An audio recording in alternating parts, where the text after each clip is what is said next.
আসসালামু আলাইকুম। এখন শুনবেন সংবাদ শিরোনাম।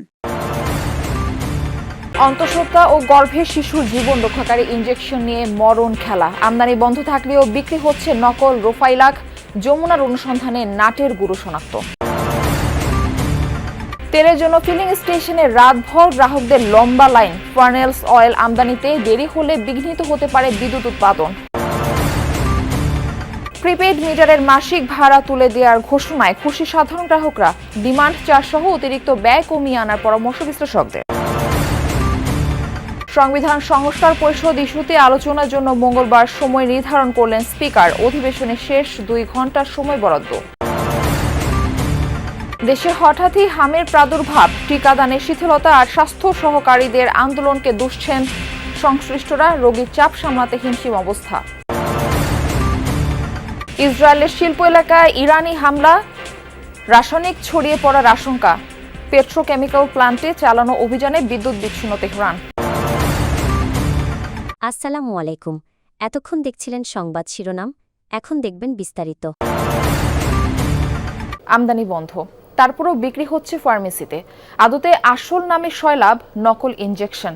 আরও ভয়াবহ তথ্য, হিউম্যান এন্টি-ডি ইমিউনোগ্লোবিন ইনজেকশনটি ব্যবহৃত হয় অন্তঃসত্ত্বা নারী ও গর্ভের শিশুর জন্য। মানুষের প্রাণ নিয়ে ভয়ঙ্কর এই খেলায় মেতেছেন আমদানিকারক প্রতিষ্ঠানেরই এক কর্মকর্তা। নকল ইনজেকশন বিভিন্ন হাসপাতালে সরবরাহ করা হলেও মাথা ব্যথা নেই কারো। রাজধানীর শাহবাগের মেডিকোস ফার্মেসি ক্রেতা সেজে দেখা যাক হিউম্যান অ্যান্টিডি ইনজেকশন কেনা যায় কিনা। এবার যমুনার ক্যামেরা দেখে অপ্রস্তুত হয়ে গেলেন দোকানি।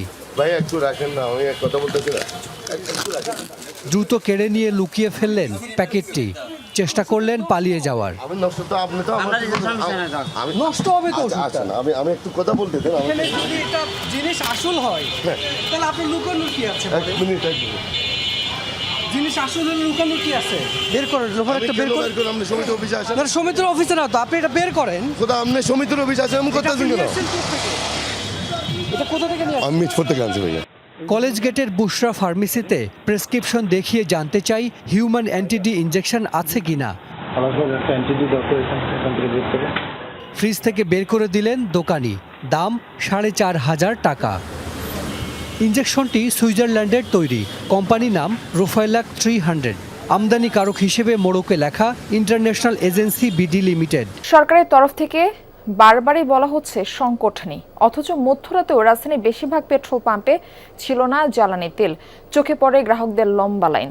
সোমবার ভোর রাতে রাজধানীর বিভিন্ন এলাকা ঘুরে দেখা যায় কোথাও পাম্প বন্ধ, আবার কোথাও স্বল্প পরিমাণে বিক্রি হচ্ছে তেল। দীর্ঘ লাইনে ঘন্টার পর ঘন্টা অপেক্ষা করছেন মোটরসাইকেল ও প্রাইভেট কার চালকরা। সরবরাহে অস্বাভাবিকতা এবং ভোক্তাদের মধ্যে অনিশ্চয়তা মিলিয়ে অঘোষিত সংকট তৈরি হয়েছে পাম্পে। চালকদের অভিযোগ, দীর্ঘ সময় লাইনে দাঁড়িয়ে নষ্ট হচ্ছে কর্মঘণ্টা। সরকারের সঠিক তদারকির অভাবে দেখা দিয়েছে এই বিশৃঙ্খলা। এদিকে তেল মজুদ আর সরবরাহে অসামঞ্জস্যতা রুখতে তদারকিতে প্রত্যেক পাম্পে কর্মকর্তা নিয়োগ দেওয়া হলেও তাদের দেখা মেলেনি। এখানে আস্তে আস্তে 12:30 বেজে গেছে, তো ভাবলাম যে একটু তেলটা নিয়েই যাই। সো এখানে আসা, তো এখন তো অনেক বাজে, প্রায় 2 ঘন্টা হয়ে যাচ্ছে। মিনিমাম আপনার 50টার মতো পাম্প পাইছি, তার ভেতর থেকে আমি 2টা পাম্পে শুধু তেল পাইছি। মানে তেল দিচ্ছে, তা অনেক সিরিয়াল, তবুও আমি কোথাও থেকে তেল নিতে পারি নাই। 10টার সময় বের হয়ে লাইনে দাঁড়াইছি, এখন বাজে 4টা বাজার 10 মিনিট আগে। বলেন এই 6 ঘন্টা বসে তেল নিলাম। জ্বালানি তেল সংকটের ধাক্কা লাগতে পারে বিদ্যুৎ উৎপাদনে। শুধু ফার্নেস অয়েল আমদানিতে দেরি হলে এবার গ্রীষ্মে লোডশেডিং হতে পারে 3000 মেগাওয়াট পর্যন্ত, এমন আশঙ্কা বেসরকারি বিদ্যুৎ কেন্দ্র মালিকদের সংগঠন বিপার সভাপতি জানালেন। ফার্নেস অয়েলের চলমান মজুদ দিয়ে এপ্রিলের 2য় সপ্তাহ পর্যন্ত ব্যাকআপ দেয়া যাবে। এরপর চাহিদা সামাল দেওয়ার কোনো প্রস্তুতি এখনও নেই। প্রিপেইড মিটারের মাসিক চার্জ নিয়ে সমাধান বের করতে চায় সরকার। এরই মধ্যে ভাড়া তুলে দেওয়ার সিদ্ধান্তকে স্বাগত জানিয়েছেন গ্রাহকরা। তবে বিশ্লেষকরা বলছেন, শুধু মিটার ভাড়া নয়, গ্রাহকের উপর থেকে ডিমান্ড চার্জ বা অতিরিক্ত ব্যয়ের চাপ কমানো উচিত। বিদ্যুতের অপচয় রোধ আর চুরি ঠেকাতে গোটা বিশ্বে প্রিপেড মিটারের চল শুরু হয়। বলা হয়েছিল, গ্রাহক যতটুকু বিদ্যুৎ ব্যবহার করবে, বিল দিবে ততটুকুই।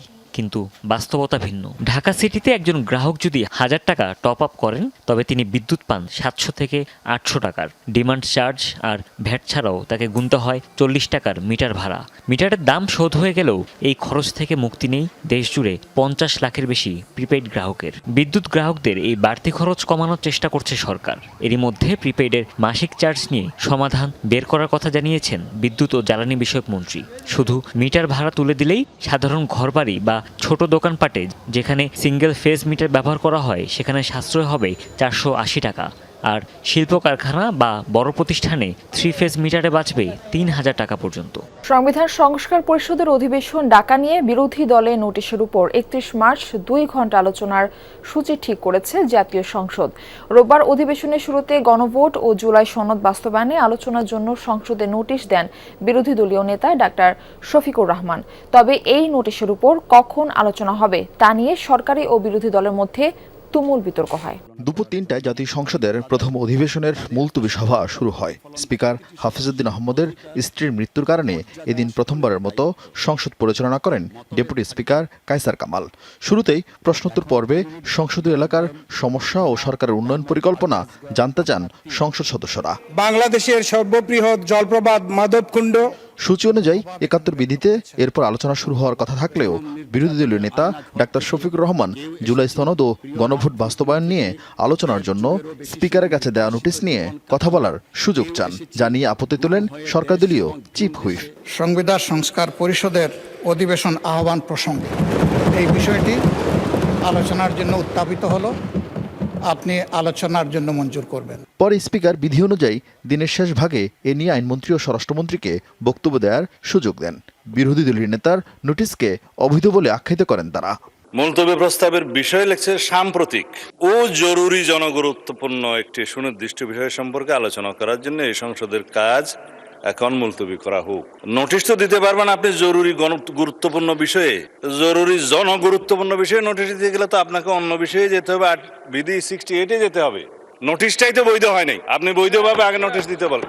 যদি ধরে উনি রাইটলি 62-তে উনি বলছেন, তাহলে উনি শুধু ওনার প্রস্তাবটা উত্থাপন করতে পারবেন। দেশে হঠাৎ করেই বাড়ছে হাম আক্রান্ত রোগীর সংখ্যা, যাদের প্রায় সবাই শিশু। এখন পর্যন্ত হামে 8 শিশু মৃত্যু হয়েছে, যাদের মধ্যে ময়মনসিংহ বিভাগে 5 জন এবং রাজশাহী বিভাগে 3 জন। পরিস্থিতি সামাল দিতে মেডিকেল টিম গঠন করা হয়েছে। প্রস্তুতি চলছে আইসোলেশন ওয়ার্ড চালুরও। দেখা দিয়েছে দেশব্যাপী সংক্রমণ বৃদ্ধির আশঙ্কা।